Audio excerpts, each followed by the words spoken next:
Good evening and welcome. I'd like to call to order the regular meeting of the Board of School Trustees.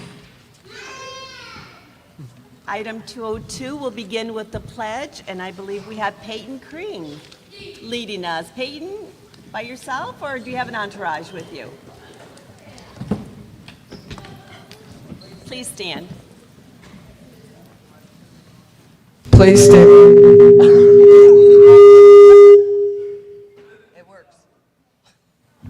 I pledge allegiance to the flag of the United States of America and to the republic for which it stands, one nation, under God, indivisible, with liberty and justice for all. Thank you, Peyton and kids.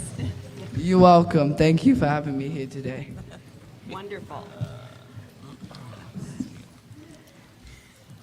Thank you. Item 203, adoption of the agenda. It is recommended that the agenda of the March 11, 2026 regular meeting of the Board of School Trustees be adopted and presented. So moved. Second. It's been motion and second. All in favor, say aye. Aye. Any opposed, same sign. Okay, motion carries. Item 3, recognition, 3.01, LaSalle Elementary School presentation. Mr. DeMongus.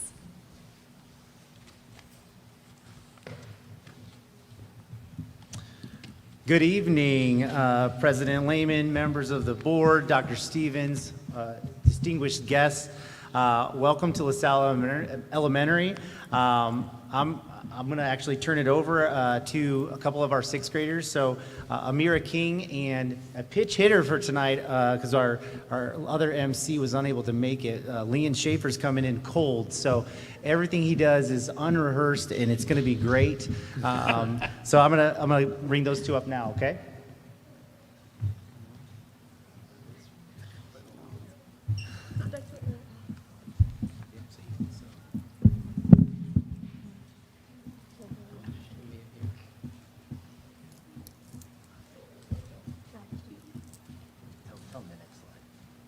Next slide.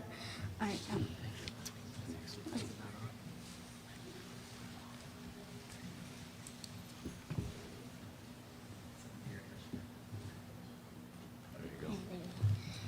Good evening. My name is Leon Schaefer, and I've been here since kindergarten. Today, I'm here to talk about tonight's presentation.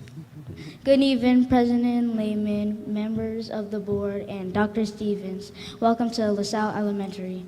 My name is Leon Schaefer, and this is Amira King. We got a presentation prepared for you this evening. We are going to discuss our classified staff, the attendance fantasy football program, and our wonderful sixth grade.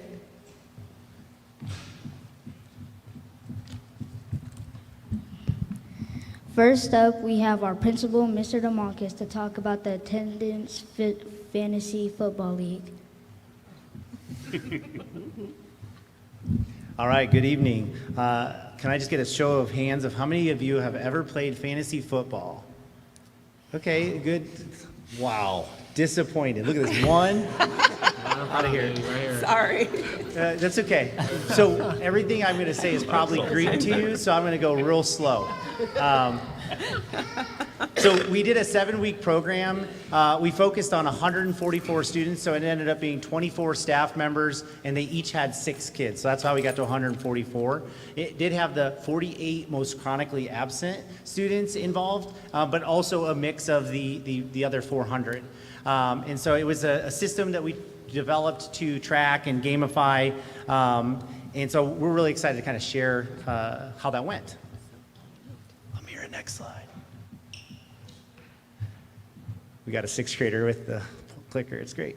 All right, so each week students were scored based on whether they came to school or not, a daily attendance point. So they got 2 points a day, and depending on if they had a perfect week, they actually got a bonus. So the tight ends and kickers got a bigger bonus than a quarterback, and that's where we kind of weighted it based on which students we needed to really target. But we wanted to include more than just students that we are always working on attendance with. So students knew they were on a team. They didn't know what their position was or anything like that. We kind of kept that private.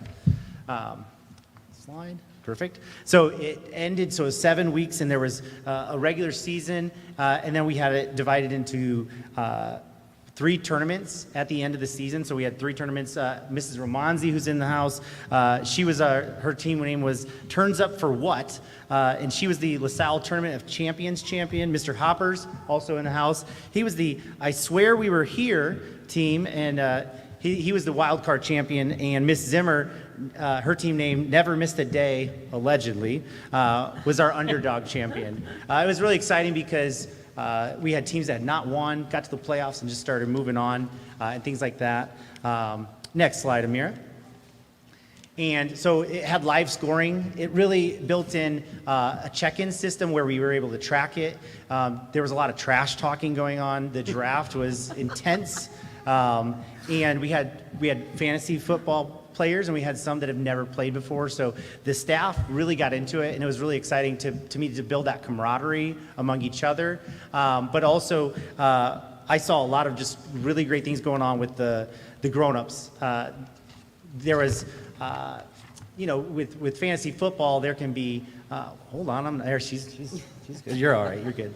But there's no tampering. There was tampering allowed in this league. You could incentivize, you could bribe. We didn't care how you got the kids to school. If your team was coming to school, you were going to win. And so we were really excited about that. The window was over when we had a bunch of weather days. So you can see those red lines right there. It was a cold weather day. So we could see when, oh man, we knew which students were more snowbirds and stuff like that. So, but it was a really great and fun way.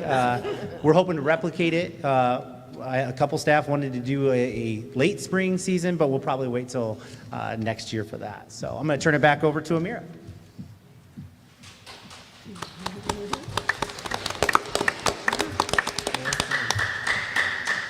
Next up, we're going to talk about our classified staff. Ms. Chortage is going to share some highlights with you at this time. Ms. Chortage.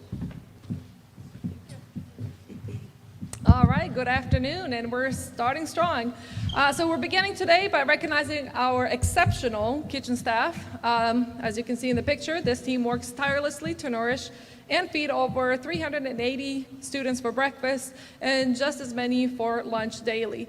Their commitment to excellence is best reflected of our track record because every single time we have had a health inspection, we have gotten a perfect score, 100%. Yes, definitely deserved. Next, we have preschool. These are the architects of early childhood development, balancing the roles of educator, caregiver, and social mediator. They create a play-based environment rooted in safety and curiosity, and they ensure that a child's first transition from home to school is both nurturing and academically stimulating. We also have our office staff. So if you ever come to LaSalle, as soon as you enter, you may be greeted by 2 friendly gatekeepers, Ms. Zimmer and Mrs. Jodway. Mrs. Jodway in the house right here. These ladies are the ultimate multitaskers. If you know anything about schools, you know it's about 5 gazillion things happening a minute. So they go from handling everything such as chaotic morning attendance to soothing a nervous student who comes to the office. Including in the group are our building substitutes, 3 on the left, depending which TV you look at. And they basically fill in wherever needed, and they are flexible and willing to help in any and every way possible, not just class coverage. Next, we have also kind of office staff, our nurse, Ann. She moves seamlessly from treating playground scrapes to managing complex health plans for our students. She's definitely someone you want in your corner in any kind of health situation or emergency.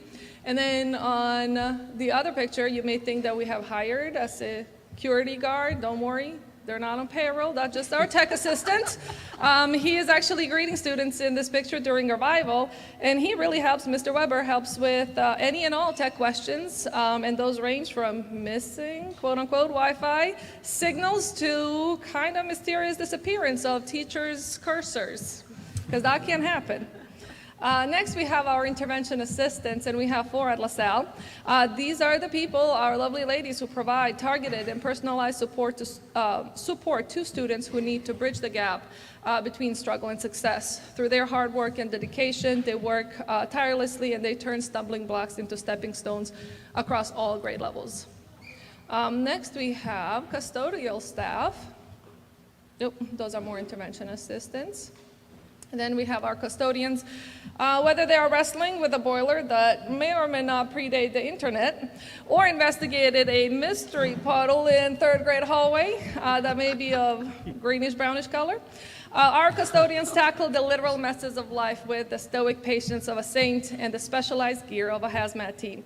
One of our custodians even wears a suit to wipe down tables, and may or may not have earned, this may or may not have earned him an honorary/imaginary Employee of the Month. We do appreciate it when he comes in and helps. And last but not least, we have our program assistants, paraprofessionals, paras, TAs. No matter what name you call them, they are the boots on the ground who ensure that inclusive, effective education actually happens. Program assistants work one-on-one with students, lead small groups, manage sensory breaks, help collect data, help students stay on task, and so much more. And to tell us more about this unique and diverse position, I invite Chris Bain to the podium.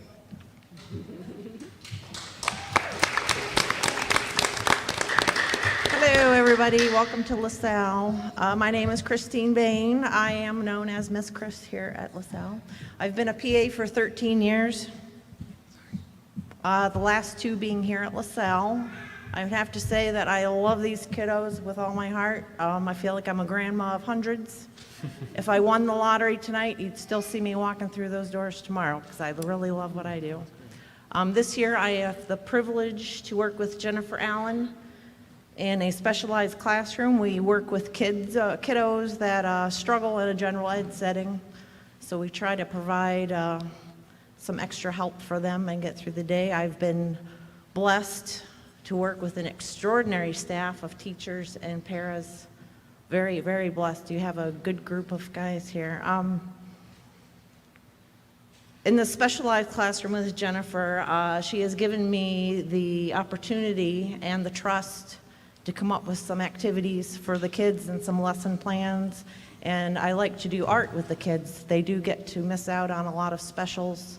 So we want to include things that make them still feel part of the school as a whole. She has given me the opportunity to come up with art projects, and even art projects that include learning. We're going to make the kids make their own Minecraft. They're going to make themselves into Minecraft characters.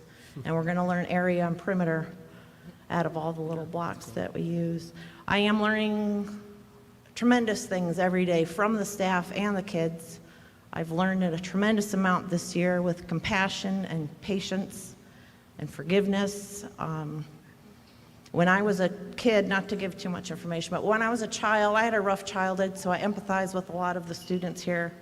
And it would have meant the world for me to come to a school where I was welcomed with open arms and known I was loved and accepted.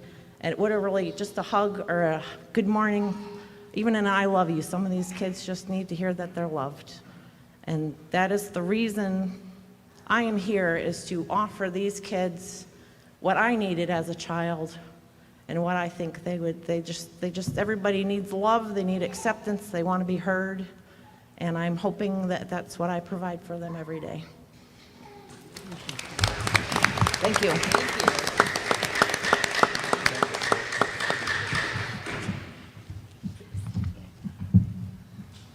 All right, and Peyton wants to talk about one in particular. I'm going to move back one slide. So right there, this program assistant, we actually have 2 program assistants who have been here longer than I have. I've been here 7 years, and so Miss V is one of those, and Peyton wants to talk a little bit about her. Hi, my name is Peyton, and I've been here for 9 years. I'm talking about Miss V. She has been there for me, and she is a kind person. She wasn't able to make it here today, but I just want to tell everyone that she is an awesome person. She helps with the people who need help, and I I would like to thank her for everything that she has done. Thank you for letting me be here today.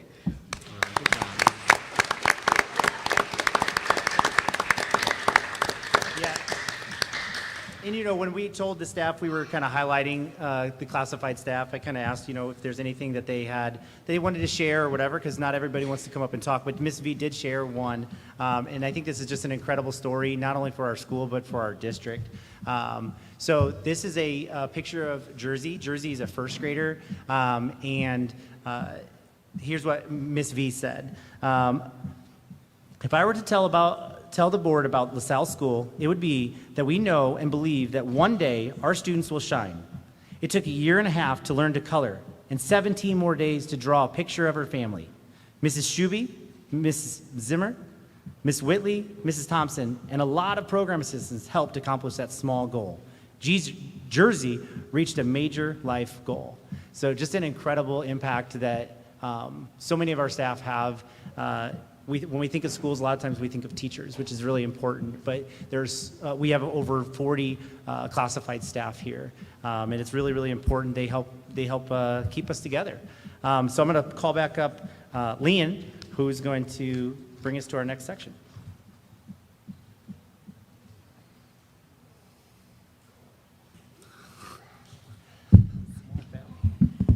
We now like to take some time to share some great things our sixth graders have accomplished.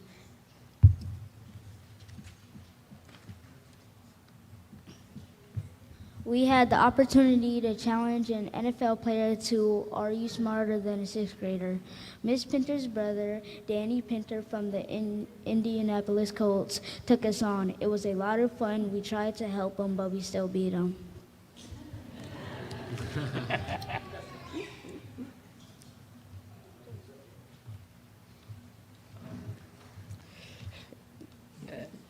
During STEM, we did a mock trial on SpongeBob. A forensic scientist from the Mishawaka Police Department and our SOR officer, Gibo, helped investigate if SpongeBob was guilty or not. In my class, it was a hung jury.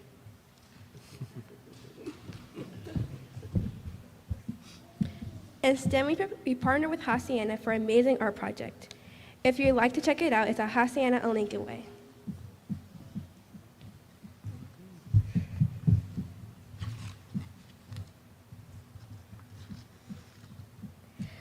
Also in STEM, Mrs. Bear has lots of ideas.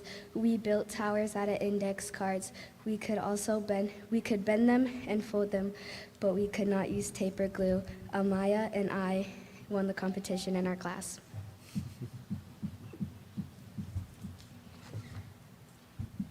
Hi, my name's Amaya, and I've been here since kindergarten. During Read Across America Week, our school hosted a teacher swap where teachers went to a different grade level to read a book and activities with their new class. One of our sixth grade teachers, Mr. Hoppers, went down to kindergarten and loved it. Rumor has it he might be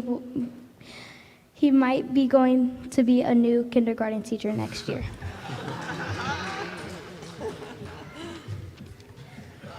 My name is Oscar, and I've been here kindergarten, first grade. Then I came back in fifth and sixth. The sixth grade has done a novel study on Percy Jackson. One of the activities we got to do was play capture the flag with the other sixth grade classes. We made flags of the gods in the book of our choice and wore matching colors. Mr. Harper's class won the competition. We had a blast.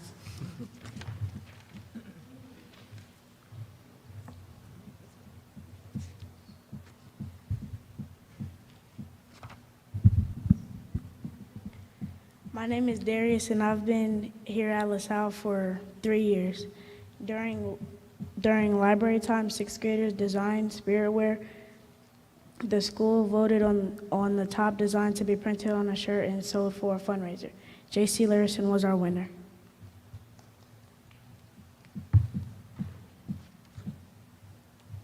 As the leaders of the school, we have hosted a Spirit Week. Mentor younger students, set up for assemblies, and much more.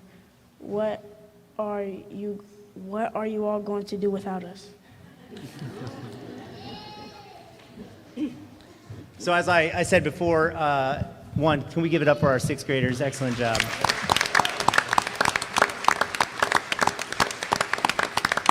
So School City was actually my first opportunity to be a principal. So 7 years ago I came in and this picture was actually taken on my first day with students. So that's Layla.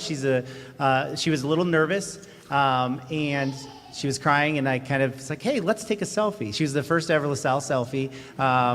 Which if you know anything about me and selfies, it's a big thing.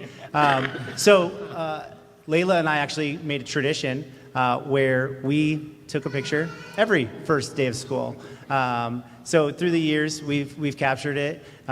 She's not here tonight, but I've got her sixth grade picture that's just like a typical sixth grade picture. Oh, if it will come. There it is. You know, she's got the whole thing. So to me, that's just one tiny opportunity. We've also had times where we have incentives gone wrong. So that's another sixth grader, Payson. She won lunch with the principal as a kindergartner. It was terrible. I called her mom and was like, hey, she's not in trouble, but we don't really know what to do. So then we didn't do McDonald's, and that's a McDonald's burger with another kid, but I got that picture. She liked Dairy Queen more, so we ran it back and got her that incentive we owed her. She still cried. And then here, these students, so keep in mind that as kindergartners, they stopped kindergarten and went through COVID. So these students have been just through a ton. And I'm really proud to say that they're going to be one of our highest proficient sixth graders in quite some time, definitely pre-COVID numbers. It's a lot of hard work. As you can see, in 2019, that's what they look like. And that little one right there in front of Mr. O'Hare is actually Leon as a kindergartner, and Jalen also in the house. And so I got permission for them to share this picture, but time flies. So we really appreciate our time together, and we don't know what we're going to do without you guys because you guys have been incredible leaders. So just a shout out to our sixth graders. Finally, we've done this at every board meeting I've been a part of with LaSalle, so I'm going to just keep that tradition. So I'm going to ask the LaSalle staff to come up and stand behind me. Sorry. Each year we do a shirt. Our shirt this year is Fearless. So if you know anything about LaSalle, LaSalle's a very unique place, but it's something that it can be challenging at times. And I believe and I know that our staff here choose to come here. DeMarcus Freeman, the coach at Notre Dame, says choose hard. These people are fearless. They come through and work every single day. And I just want to say to you, thank you for letting me be your leader. And again, it's a thank you to you as well to let me lead this wonderful group. So that will conclude our presentation, but I just want to say thank you again to our LaSalle staff.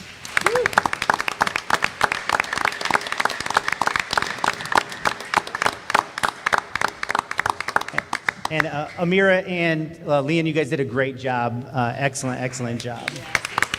So, appreciate your time. Thank you, Mr. DeMarcus.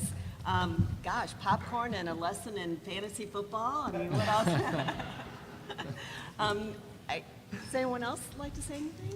I just think it's exceptional every time we come over here. Yeah. I am so impressed with the volume of interactiveness of all these students being who they are and engaging this crowd and us. So I am always impressed when we come over. So good job, great staff, and go LaSalle. And that's, yeah. One other observation I made when, the kids were talking and Ben, you were, presenting, is I was looking out in the audience and your teachers are always smiling. They're smiling and laughing, and so that's a testament to you. That's a testament to you, the staff, that you really, appreciate and love being at this school. So thank you so much. We appreciate it. On another note, you are more than welcome to stay for our regular business meeting, but if you need to head out, we understand. So you are dismissed.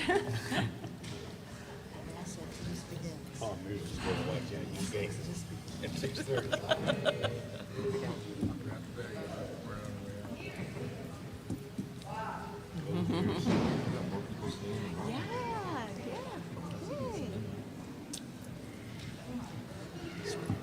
She said this could take 2 hours. Let's go.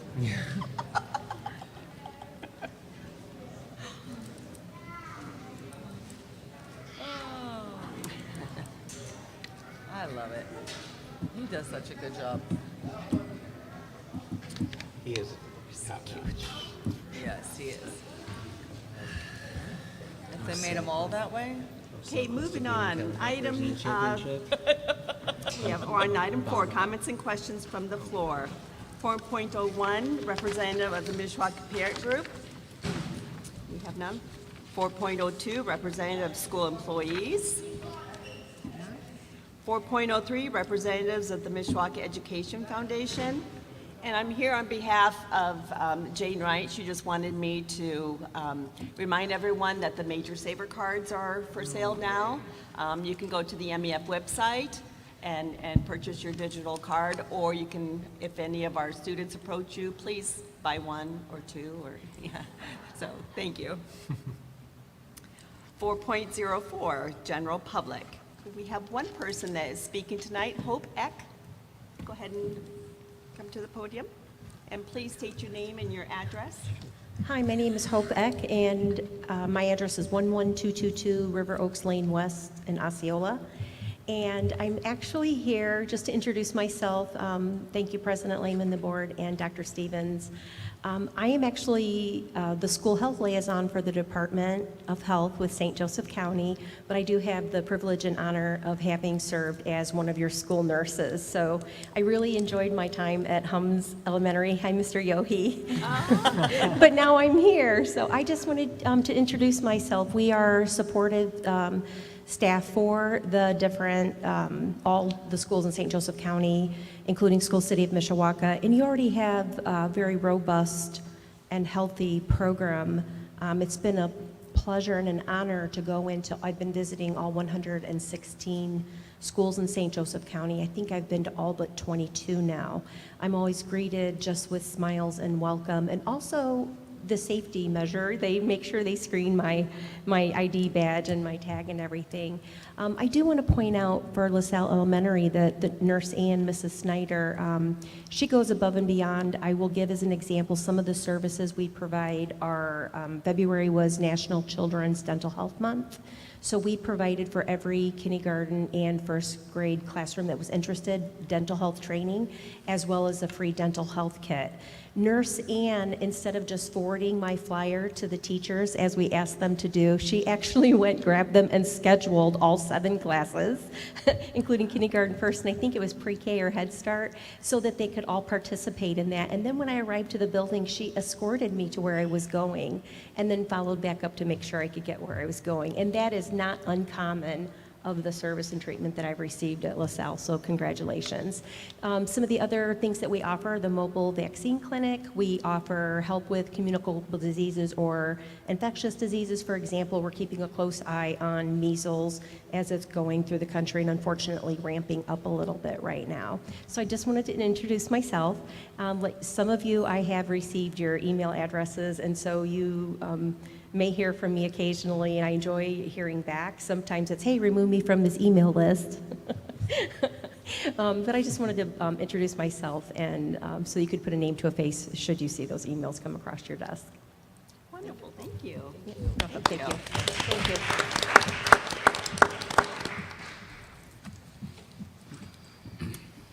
Okay, moving on to item 5, the consent agenda. 5.01, approval of the minutes of the February 11, 2026 regular meeting. It is recommended that the Board of School Trustees approve the minutes of the February 11, 2026 regular school board meeting as presented. 5.02, approval of bills, warrants, and payroll. It is recommended that the School Board of Trustees approve the bills, warrants, and payroll in the amount of $5,494,022.65 from the appropriate funds.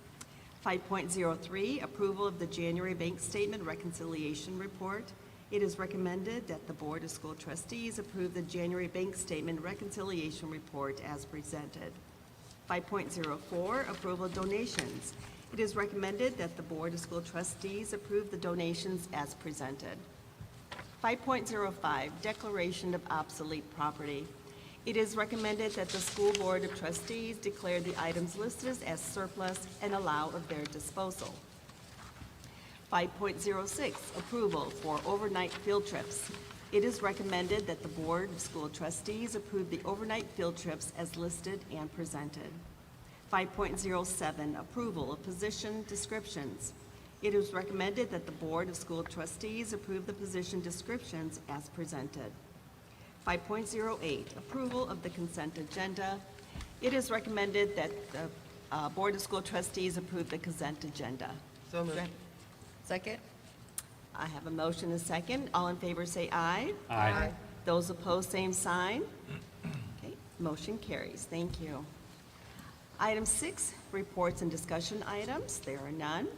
Item 7, human resources.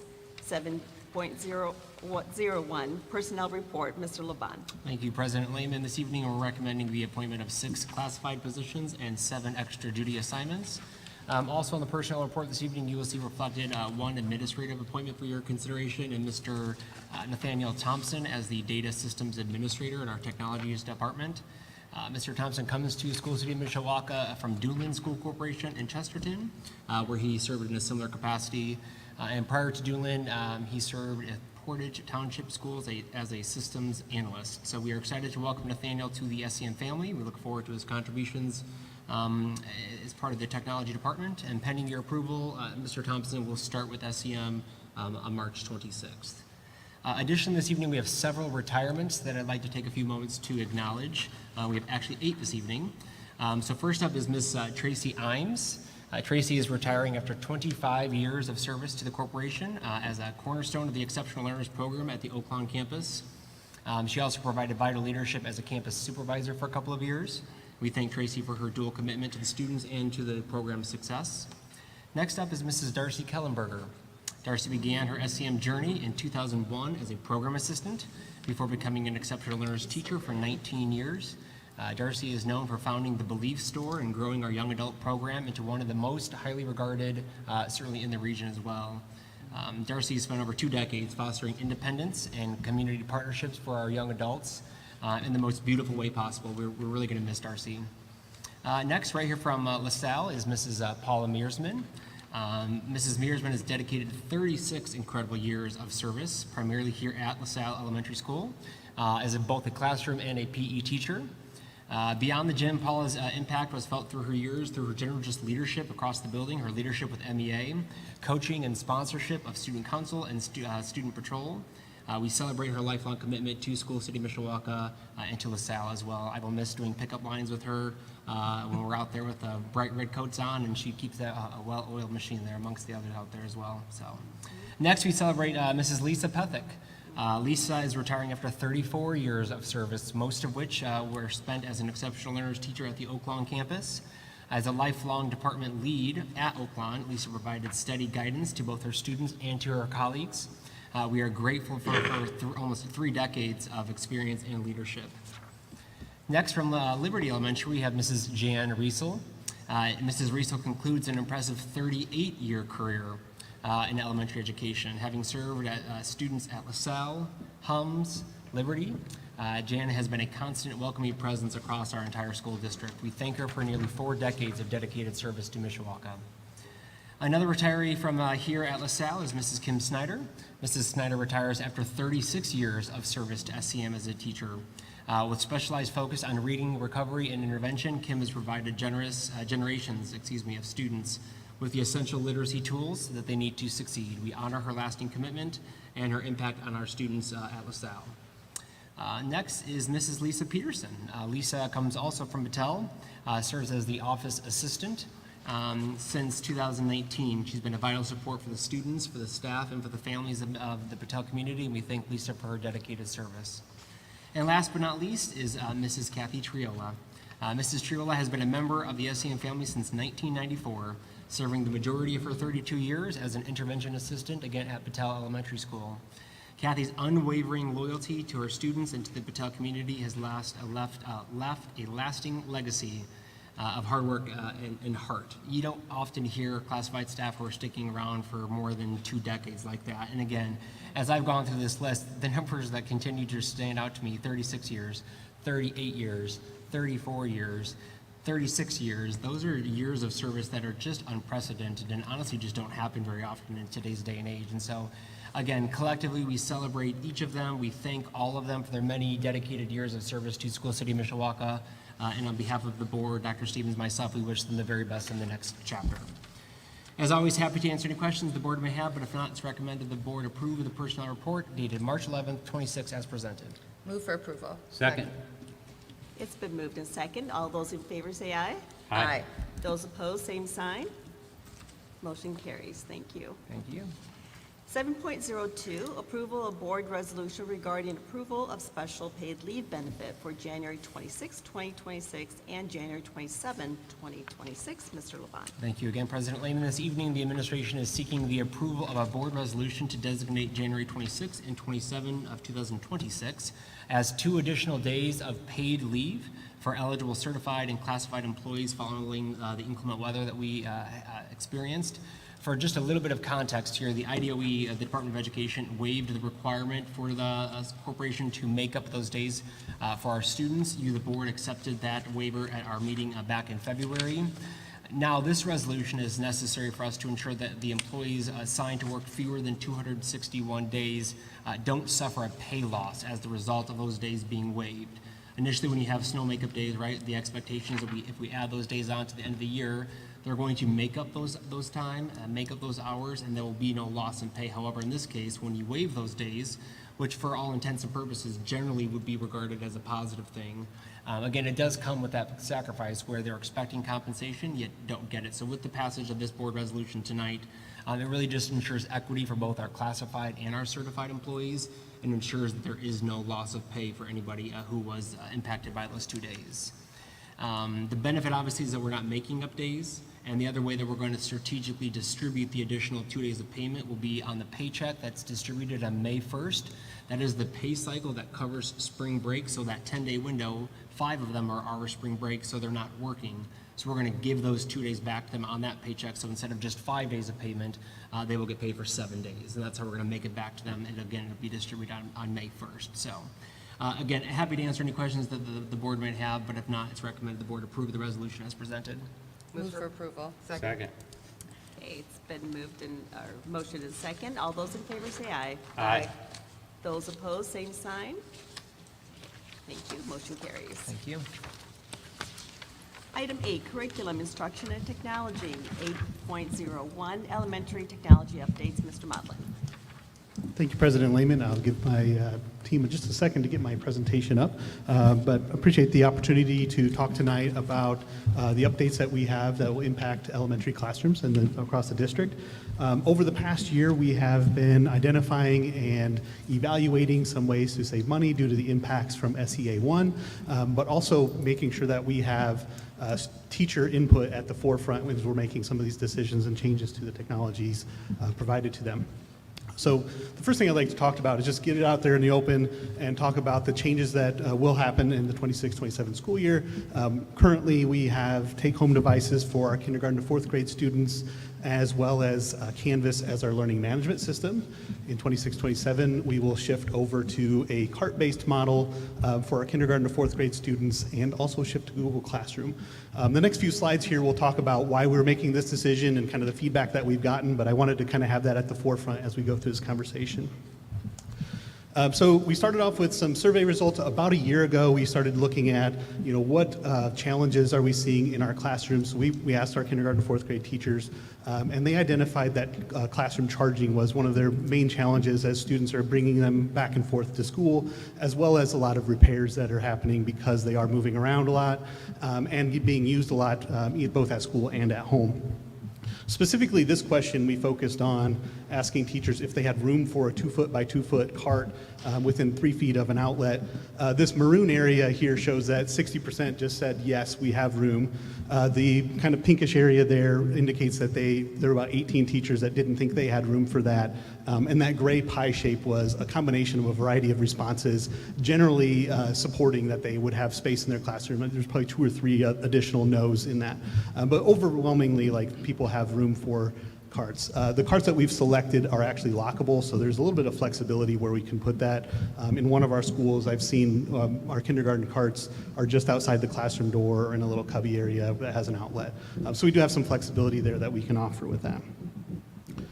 When we look at our learning management system, this survey, basically, we just asked this question, what is your overall satisfaction with Canvas? And as you'll notice, it's pretty flat until you get over to that dissatisfied or strongly dissatisfied. So generally, there's some dissatisfaction with Canvas. And when we asked, what do you want to see in a learning management system, people identified ease of kindergarten to fourth grade students' ability to navigate, as well as submit assignments, and integrate with Google Classroom were the top three really things that they thought were important. And the next question, we asked how Canvas is doing with that. So the first two columns there show, you can see kind of that trend towards the negative, that Canvas was not necessarily supplying that for our kindergarten to fourth grade students in particular. They struggled with the navigation and the assignment submission. When we think about kind of the big picture with Canvas and a learning management system, the high school uses it extensively. John Young uses it extensively, and we also saw a lot of use at 5th and 6th grade. Also, that 5th and 6th grade can serve as a transition period between the middle school and high school and preparing them for college. So that's where we kind of ended up with that kindergarten to fourth grade as that focus. Also keeping that contained with the change with the carts. Obviously, we can reevaluate, but that is essentially what we saw with our Canvas and the use of Canvas across the district. So that was all of our qualitative data that we collected from our teachers, and really wanted to kind of hear what they had to say about the use of Canvas and the technology in their classrooms. This is more the quantitative, where we can actually look at how much money we will save across the district. I apologize, I need to get this slide up for me. So you'll notice here, this is a 5-year program. So we replace this set of Chromebooks every 5 years. So we focused on that 5-year cost, because I'll buy some tonight, hopefully, with your approval, some new Chromebooks, but I won't replace those for 5 years. So we won't see the real savings until the whole program period there. So we'll save some hardware costs, because I won't need to buy as many Chromebooks, because we need to support the shuffling with our one-to-one take-home. We'll see some additional cost savings when we look at our service plan, and we expect there to be a large reduction in the amount of repairs needed if they aren't being moved between the school and home. And that will allow us to do in-house repairs for those Chromebooks. We pay right now a service plan to a vendor, and any repairs that are needed are sent to the vendor. They do any repairs, they ship those back to us, and we go through that each week. So we'll have quite a bit of savings there in that service plan, provided we see the large reduction that we expect in repairs. The next item here is the actual cost of the carts. The initial cost for that is $191,000 to buy 100 carts. We were able to obtain some used carts from another district for about $190,000 savings. So we got a lot of carts to provide to those classrooms. They are in good condition, and we bought more than we need so we can shuffle and move some parts. But the staff this summer, technology staff, will be spending quite a bit of time preparing those carts and ensuring that they're in the best condition for our classrooms. The next item here is just the amount of chargers that we would need to buy over that 5-year period. We expect that, once again, they'll be locked in the cabinets. We shouldn't have any repairs or replacement of chargers. With the expectation of the reduction of the needed repairs, we're looking at the building level technology assistants in 3 years, reducing those positions each year, beginning in 2029, reducing one position each year until we have one technology assistant remaining for the entire district to support the variety of things that they support throughout the district. So that had quite a bit of savings there. We'll have an extended period of time between now and when that actually begins to evaluate and shuffle some of those responsibilities as needed across the corporation. Our Gaggle safety management system was provided to students that are using those devices outside of the school, and we will not need that anymore for these sets of grade levels. Our filtering system has that built in. That works pretty well on campus, but Gaggle provided a better solution outside of campus. And you'll notice Canvas over the 5-year period for these specific grade levels had a $75,000 cost estimated there. Google Classroom's actually embedded and included in our Google Workspace agreement, so it was really designed to be a way for students and teachers to pass papers out and collect them. So we really think it'll give a lot of that ease of use. There's a lot of really great features that are very comparable to Canvas that we can do and have that savings over the next 5 years. Overall, that would represent a $521,000 savings over a 5-year period, but since we were able to obtain some used carts, that'll be closer to $700,000 in savings between now and the next 5 years. So this is kind of our rollout and time frame and our plan for implementing all of this. We'll have those student cards purchased. We'll get the Chromebooks purchased tonight with a couple of agenda items after this. We're also looking to refresh our 5th grade Chromebooks. If you remember back in 2021, we purchased about 3,000 Chromebooks, and we are now 4 or 5 years out from that replacement cycle, and it's time to do that again. So we are going to extend the majority of our 5th to 12th grade Chromebooks, about 1,000 Chromebooks. We'll buy an extra year of service plan on that, squeeze an extra year of use out of them. The service plan covers any damage or like worn out batteries over that year, so we shouldn't really have a problem with any of those concerns about that. So we'll extend a lot of those out, but we'll also refresh that 5th grade and get ahead of some of our refresh so that we are spreading that cost out a little bit more. So we'll extend that, and then I talked about the technology assistance. We've begun work on this, so we've already obtained and some of the carts. We'll communicate with parents regarding, like, at the end of the year, we'll actually collect all the Chromebooks in a cart. They'll be there for a couple weeks before the end of the school year. We'll make sure we get them all in there. At the same time, testing that all the carts are working and operational as we go, and move through there. When it comes to Google Classroom, we are looking at the next 60 days. I actually already have this data sync set up, so the students will automatically flow into Google Classroom. Teachers can begin logging in and exploring Google Classroom with real students.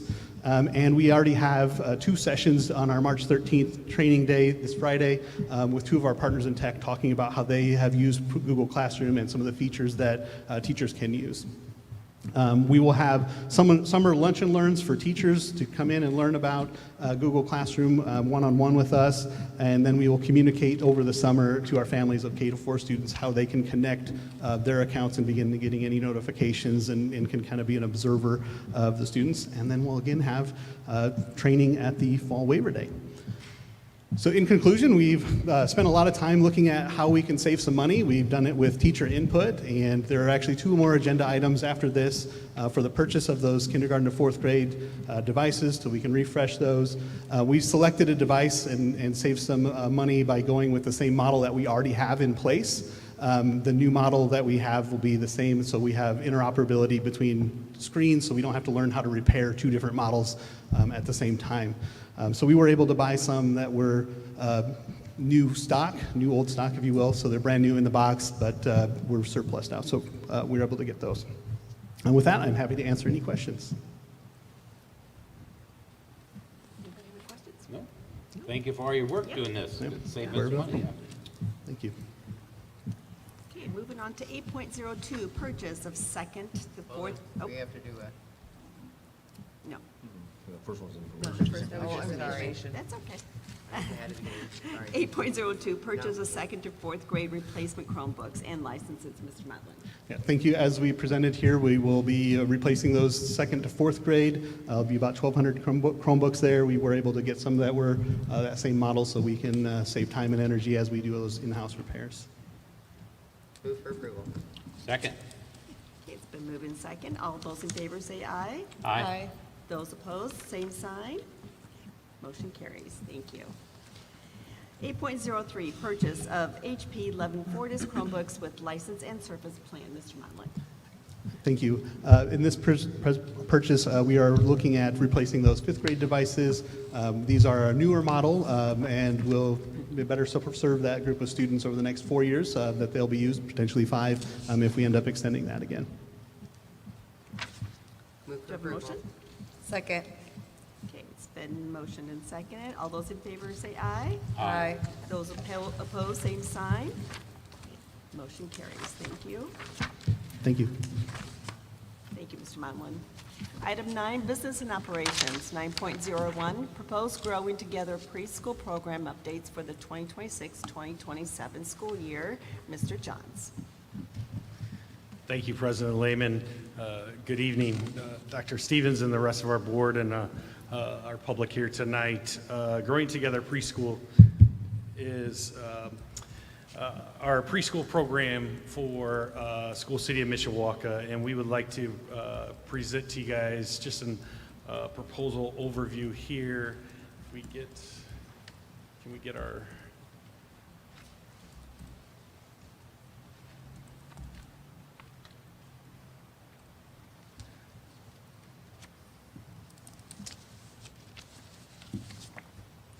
So what we'd like to do is talk to you guys tonight about some changes we'd like to make at our Growing Together Preschool that we think will benefit our students as well as School City of Mishawaka. And so throughout this presentation, we'd like to talk to you about how we think we can increase enrollment, paying and non-paying students, which will help with our buddies programs. Our buddies students are kids that come to our preschool in support of our preschool with our that are non-disabled peers and support what we want to do going throughout our K through 6 as well, so to mimic our K through 6 classes. We have our classrooms that we'd like to present for preschool at Hums and Liberty, and then relocate the Head Start classrooms from Hums and Liberty to Lasalle, which Lasalle now has our Growing Together preschool classes. We'd also like to create consistent arrival and dismissal times to mimic our elementary students.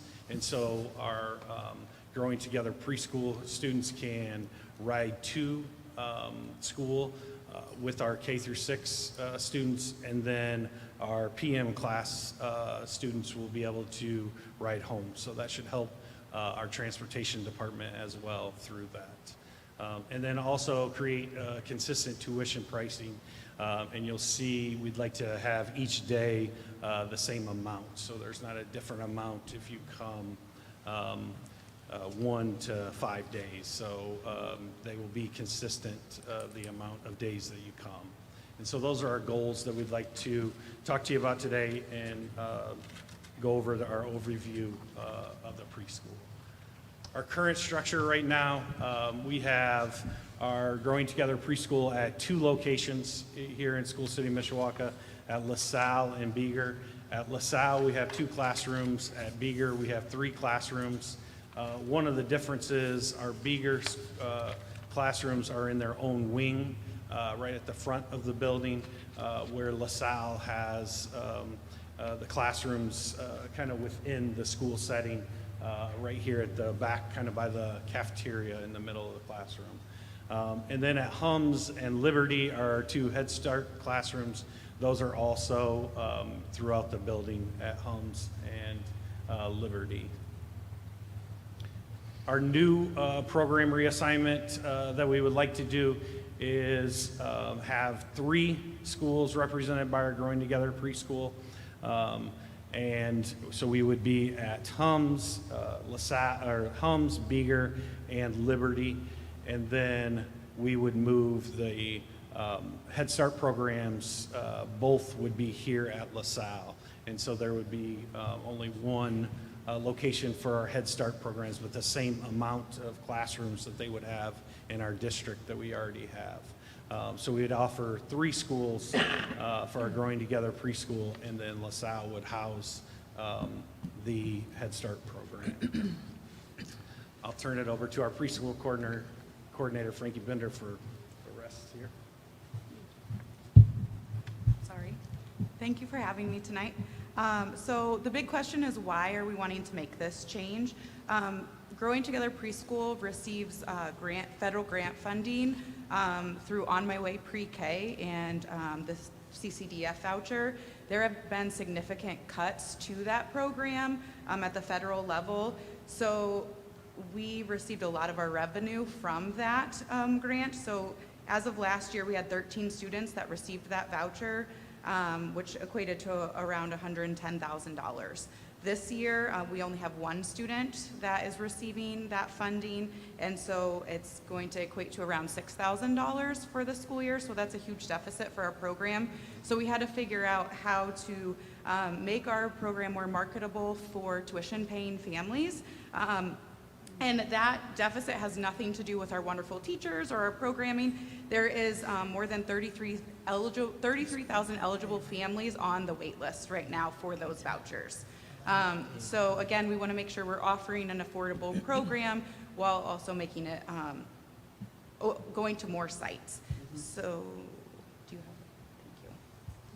thank you. So right now, we pulled our enrollment data. We currently only have 4 students that should be going to Hums Elementary School enrolled in our Growing Together preschool program, and 4 Twin Branch students. Those are tuition paying students, so we would like to try to reach those families more by moving one of our schools to their area. And then we currently only have 3 Liberty students that are tuition paying. So our hope is that by moving our program to those schools that we will have more families join our program. And then only 33% of our LaSalle's preschool students pay tuition. So as Mr. Johns had mentioned earlier, some of the benefits of this change would be a reduction in transportation needs. So we currently have 8 preschool routes. This would reduce to 6 preschool routes because we would change our arrival and dismissal times to align with the current elementary structure. Because right now we have to have staggered start and end times for transportation purposes. Our staff would all remain the same as far as numbers. We would have a potential increase in tuition paying enrollment and substitute availability moving to those locations, and then also a stronger elementary transition. We service several or quite a few of our students have our students with exceptionalities, and so having them in the building that they will transition to when they go to elementary school is a huge benefit. We can work more with the principals, the teachers, all of that. I know just being in 2 of the buildings, that transition for our students is really beneficial. So being able to be in 3 buildings versus 2, I think will be a very positive change for them. So I just provided here our current class offerings. So we provide preschool services. We do first steps transition. So students with exceptionalities that are 3 years of age, we do an evaluation if they were in first steps, and then they come to our program. And then we also have a 3-day-a-week program. So for those young 4-year-olds that really would benefit from 3 years of preschool instead of 2, we have a program that goes 3 days a week for those students. And then we have a pre-K option that's either 4 or 5 days a week, depending on if they're morning or afternoon class. And with this current structure, we can potentially have, we have 45 students right now that pay tuition. So again, we want to work on increasing that. So what our proposed structure would do is increase our opportunity for tuition paying families to 73 slots versus the 45 that we currently have. So we would still be offering the same court classes and everything like that. It would just be a different structure. As far as tuition, when I first stepped into this role, I noticed that there was not a consistent tuition rate across each program. It increased by $20, but there wasn't a consistent daily rate. So we are requesting to change that so that we do have a consistent daily rate across the board.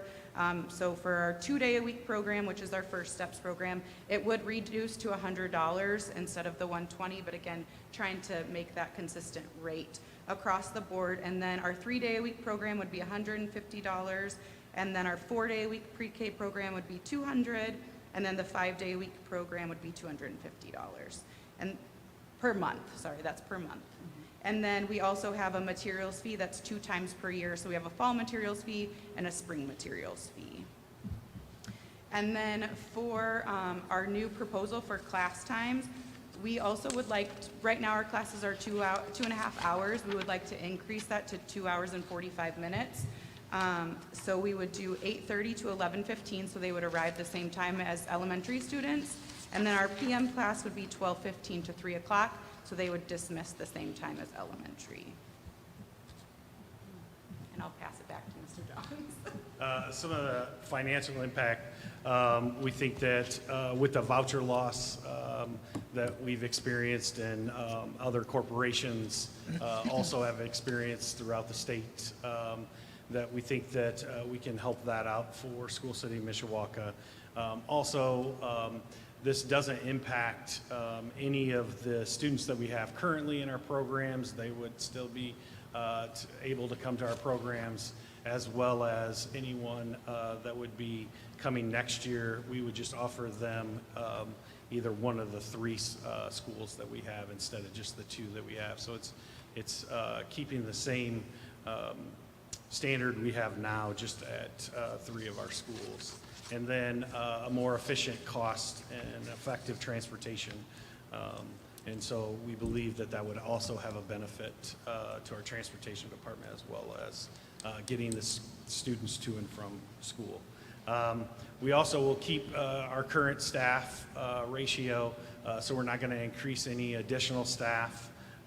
So there wouldn't be an additional staff cost because it's the same amount of preschool classes that we have currently, just at different buildings. And then we think this would be a better long-term financial sustainability for our court.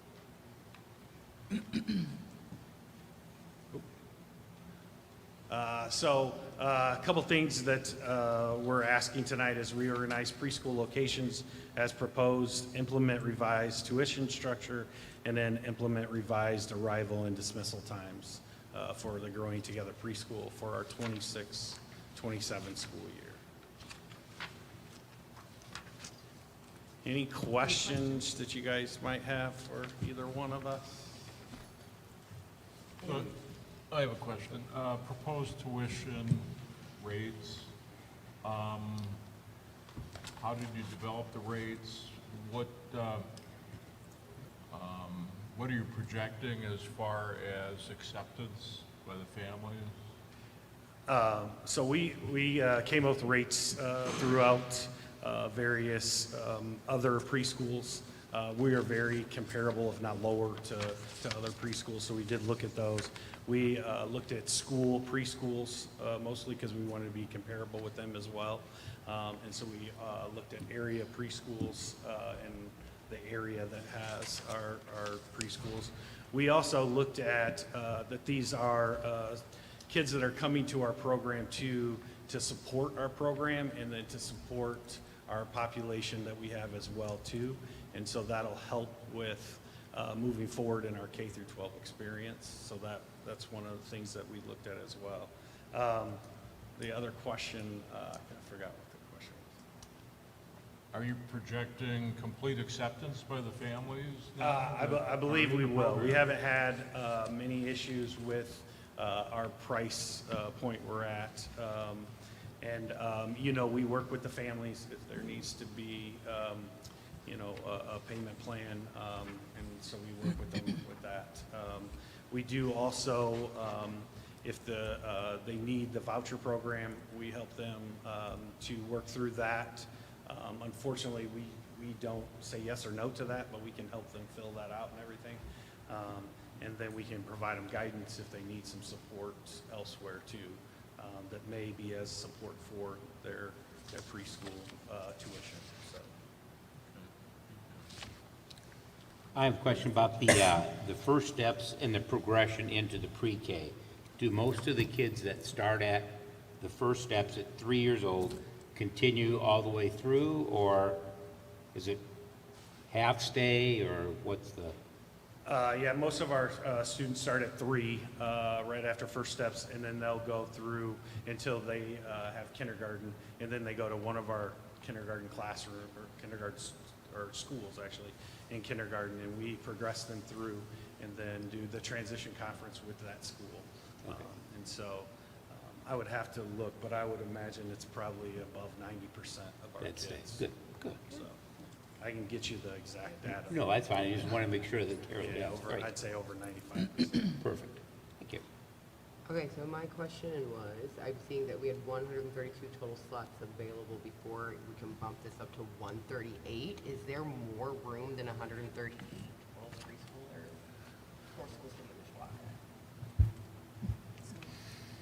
It says on the proposed bus offerings, the total available is 138. So tuition Yeah. paying 73, special ed 65. Do we have the capacity to go anymore? And I'm saying this as a parent who's put every kid through preschool. Yeah. They need it. I promise you, every child needs it. But I'm just curious, do we have capacity to go any higher? Yeah, I'll answer a little bit and then, because we would love to have more capacity. But also we have to look at room size, right? And I think 12 is like a big class for preschool, so I get that too. Yep, and so we have to, there's some guidelines that she'll talk to you about. So right now, that would be kind of where we're at, but I'll let her talk about the guidelines as well. But yes, we would love to have more. I would love for us to have a much more thriving preschool in Mishawaka, absolutely. So a lot of it depends on our classroom sizes. Some of our classrooms at Beaker are pretty small, so going past that 12 student capacity can be difficult. The state also has ratios that we have to follow. It's different based on the age level, so it can be around 8 to 1, I would say, is a good average number when you factor in all three age ranges. We have done before where if we have a lot of interest in enrollment, some of our classes, if they're bigger, we go up to 14 students per class. So we have, stretched it some, but we'd like to have a good student to staff ratio that's in alignment with the state, but also best to support our students and their learning. Absolutely. Okay, thank you. Okay, do I, is everybody good? Any more Move questions? for a motion. Do you have a motion? Second? Okay, it's been motion and second. All those in favor, say aye. Aye. Those opposed, same sign. Thank you, motion carries. 9.02, December monthly financial report. Mrs. Dutoy.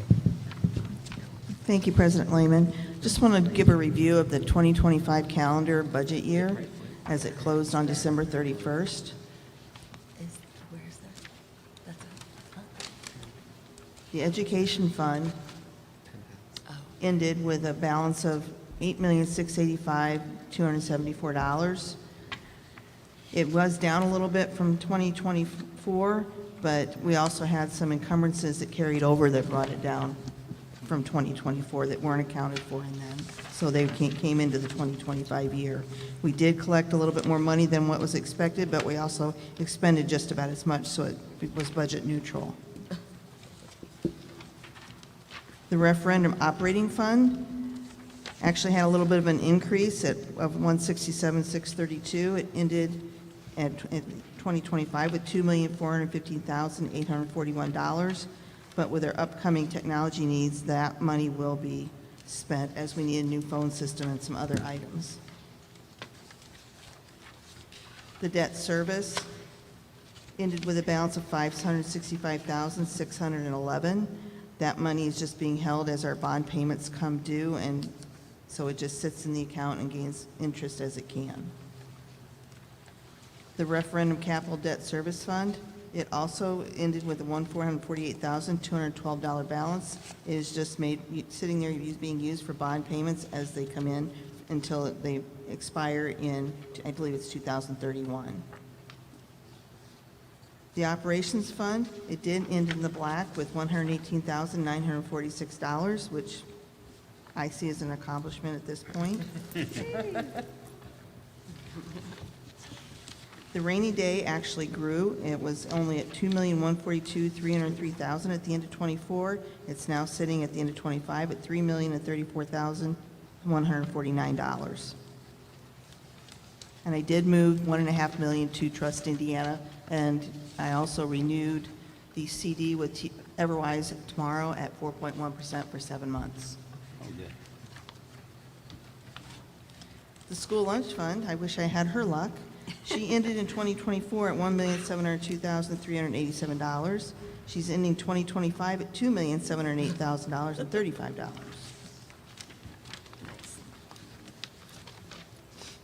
The self-insurance fund, it ended 2025 at $44,833, but we had also made a lot of stop-loss payments as we moved to Anthem as our insurance carrier. I looked at today, it has a current balance of $337,431.05, but we're also depositing the February payment in tomorrow for insurance premiums, and that will bring it up to $1,068,971.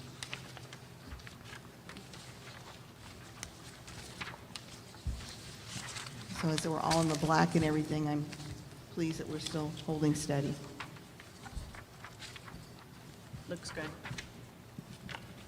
Yes, definitely. Have a motion? Move for a motion. Second? It's been moved and second. All those in favor say aye. Aye. Those opposed, same sign. Okay, motion carries. Thank you. Item 11, Superintendent's Reports and Action Items. Dr. Stevens?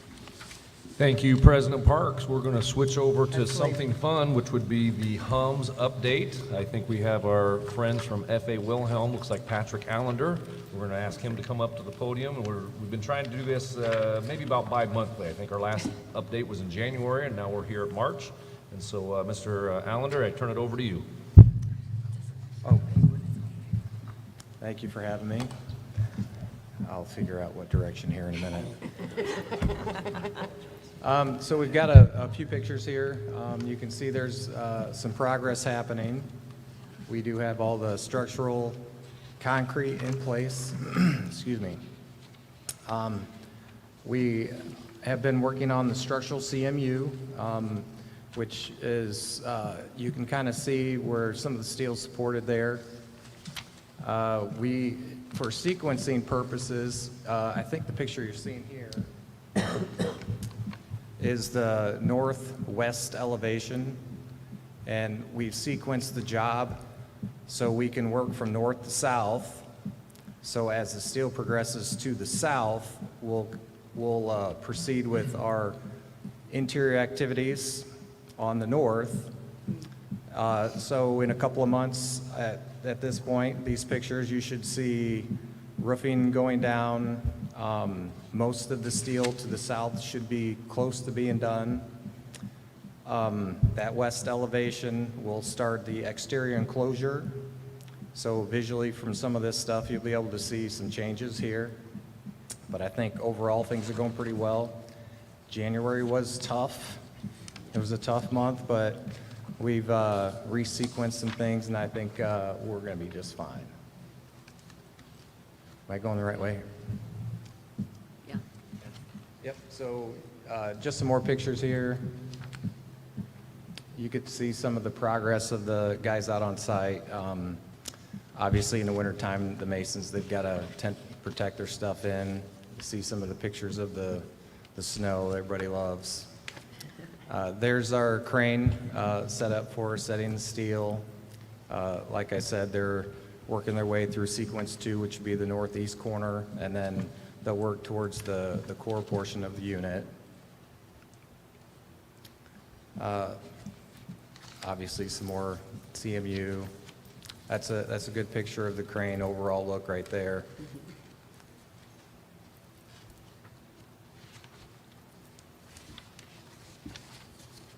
But I'd say all in all, we're making pretty good progress here, even with the weather delays.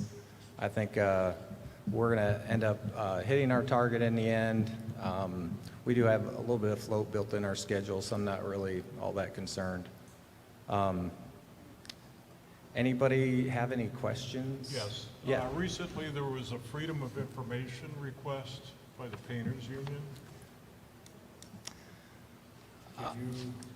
Yeah, I do know that we provided probably all the information that we could give them at this point.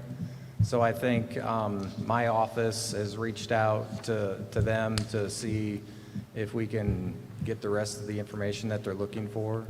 So there's no issues at this point?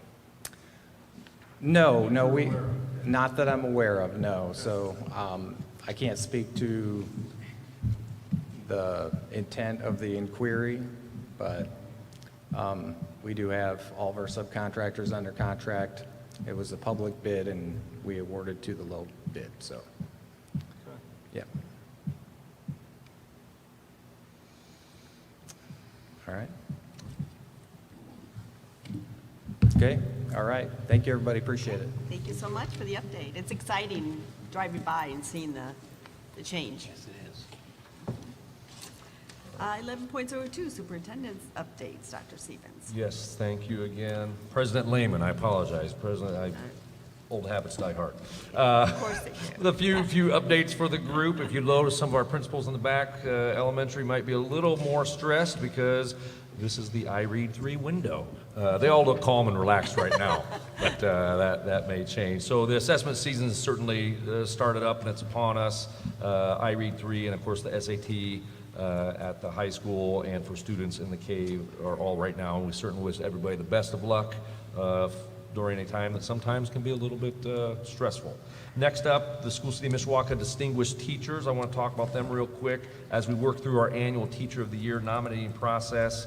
It's always important for their community to know how many high quality educators, are employed with School City of Mishawaka. This year, 7 elementary teachers and 13 secondary teachers have been nominated by their peers to be Teacher of the Year.